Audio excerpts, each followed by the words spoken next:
Mark நற்செய்தி அதிகாரம் 9. மேலும் அவர் அவர்களிடம், இங்கே இருப்பவர்களுள் சிலர் இறையாட்சி வல்லமையோடு வந்துள்ளதை காண்பதற்கு முன் சாக மாட்டார்கள் என உறுதியாக உங்களுக்கு சொல்லுகிறேன் என்றார். இயேசு தோற்றம் மாறுதல். 6 நாள்களுக்கு பின்பு இயேசு பேதுருவையும் யாக்கோபையும் யோவானையும் அழைத்து ஓர் உயர்ந்த மலைக்கு அவர்களை மட்டும் தனிமையாக கூட்டிக் கொண்டு போனார். அங்கே அவர்கள் முன் அவர் தோற்றம் மாறினார். அவருடைய ஆடைகள் இவ்வுலகில் எந்த சலவைக்காரரும் வெளுக்க முடியாத அளவுக்கு வெள்ளை வெளேரென ஒளி வீசின. அப்போது எலியாவும் மோசேயும் அவர்களுக்கு தோன்றினர். இருவரும் இயேசுவோடு உரையாடி கொண்டிருந்தார்கள். பேதுரு இயேசுவை பார்த்து, ரபி, நாம் இங்கே இருப்பது நல்லது. உமக்கு ஒன்றும் மோசேக்கு ஒன்றும் எலியாவுக்கு ஒன்றுமாக 3 கூடாரங்களை அமைப்போம் என்றார். தாம் சொல்வது என்னவென்று அவருக்கு தெரியவில்லை, ஏனெனில் அவர்கள் மிகுந்த அச்சம் கொண்டிருந்தார்கள். அப்போது ஒரு மேகம் வந்து அவர்கள் மேல் நிழலிட, அந்த மேகத்தினின்று, என் அன்பார்ந்த மைந்தர் இவரே, இவருக்கு செவி சாயுங்கள் என்று ஒரு குரல் ஒலித்தது. உடனடியாக அவர்கள் சுற்றுமுற்றும் பார்த்தார்கள். தங்கள் அருகில் இயேசு ஒருவரை தவிர வேறு எவரையும் காணவில்லை. அவர்கள் மலையிலிருந்து இறங்கி வந்து கொண்டிருந்த போது அவர், மானிட மகன் இறந்து உயிர்த்தெழும் வரை நீங்கள் கண்டதை எவருக்கும் எடுத்துரைக்க கூடாது என்று அவர்களுக்கு கட்டளையிட்டார். அவர்கள் இவ்வார்த்தையை அப்படியே மனதில் இருத்தி, இறந்து உயிர்த்தெழுதல் என்றால் என்னவென்று ஒருவரோடு ஒருவர் பேசிக்கொண்டார்கள்.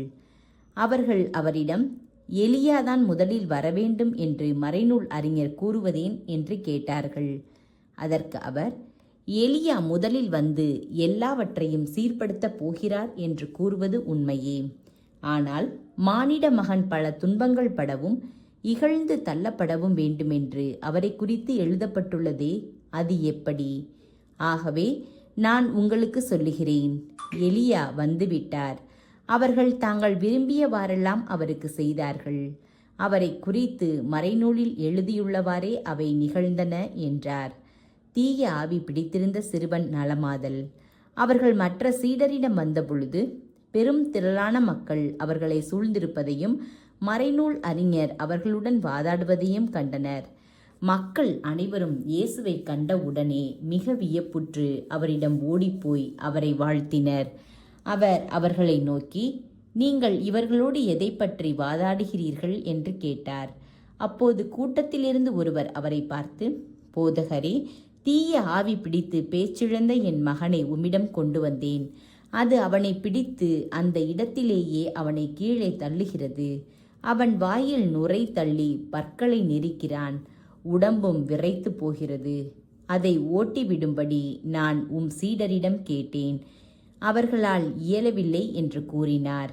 அதற்கு அவர் அவர்களிடம், நம்பிக்கையற்ற தலைமுறையினரே, எவ்வளவு காலம் நான் உங்களோடு இருக்க இயலும்? எவ்வளவு காலம் நான் உங்களை பொறுத்து கொள்ள இயலும்? அவனை என்னிடம் கொண்டு வாருங்கள் என்று கூறினார். அவர்கள் அவனை அவரிடம் கொண்டு வந்தார்கள். அவரை கண்டவுடன் அந்த ஆவி அவனுக்கு வலிப்பு உண்டாக்க அவன் தரையில் விழுந்து புரண்டான். வாயில் நுரை தள்ளியது. அவர் அவனுடைய தந்தையை பார்த்து, இது இவனுக்கு வந்து எவ்வளவு காலமாயிற்று என்று கேட்டார். அதற்கு அவர், குழந்தை பருவத்திலிருந்து இது இருந்து வருகிறது. இவனை ஒழித்துவிட தீயிலும் தண்ணீரிலும் பலமுறை அந்த ஆவி இவனை தள்ளியதுண்டு. உம்மால் ஏதாவது செய்ய இயலுமானால் எங்கள் மீது பரிவு கொண்டு எங்களுக்கு உதவி செய்யும் என்றார். இயேசு அவரை நோக்கி, இயலுமானாலா? நம்புகிறவருக்கு எல்லாம் நிகழும் என்றார்.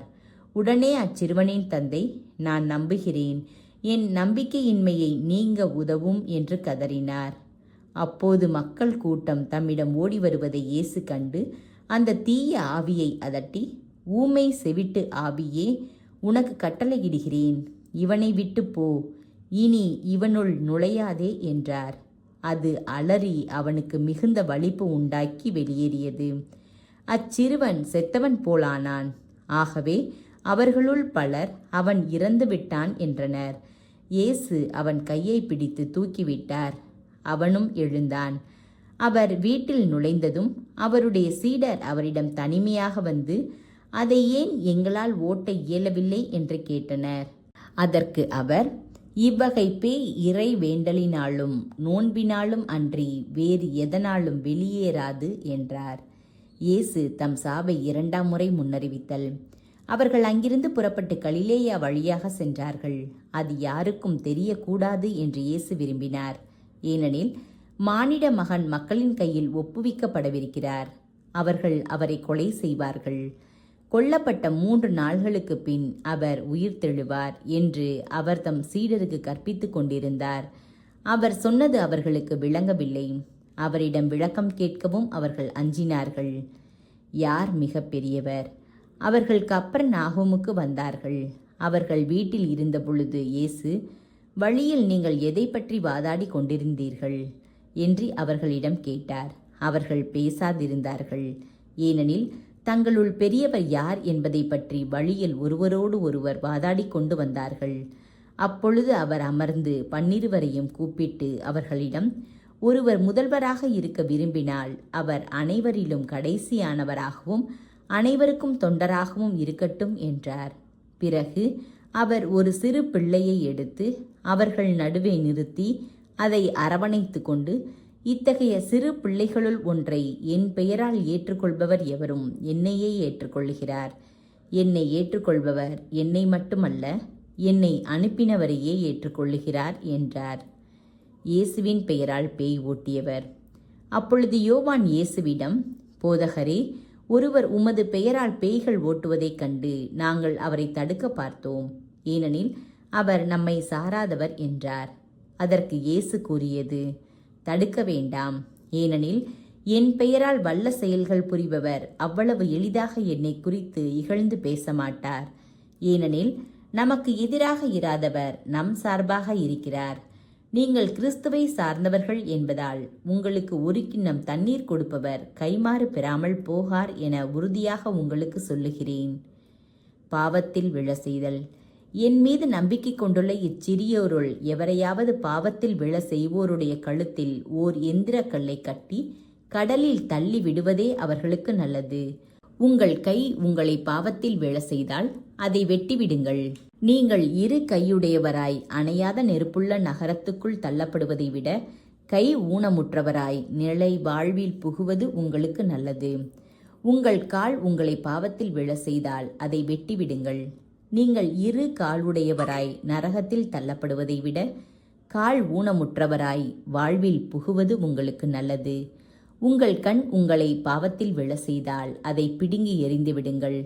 நீங்கள் 2 கண்ணுடையவராய் நரகத்தில் தள்ளப்படுவதை விட ஒற்றை கண்ணராய் இறை ஆட்சிக்கு உட்படுவது உங்களுக்கு நல்லது. நரகத்திலோ அவற்றை தின்னும் புழு சாகாது, நெருப்பும் அவியாது. ஏனெனில் பழி பொருள் உப்பால் தூய்மையாக்கப்படுவது போல் ஒவ்வொருவரும் நெருப்பால் தூய்மையாக்கப்படுவர். உப்பு நல்லது, ஆனால் அது உவர்பற்று போனால் எதை கொண்டு அதை உவர்ப்புள்ளதாக்குவீர்கள்? நீங்கள் உப்பின் தன்மை கொண்டிருங்கள். ஒருவரோடு ஒருவர் அமைதியுடன் வாழுங்கள்.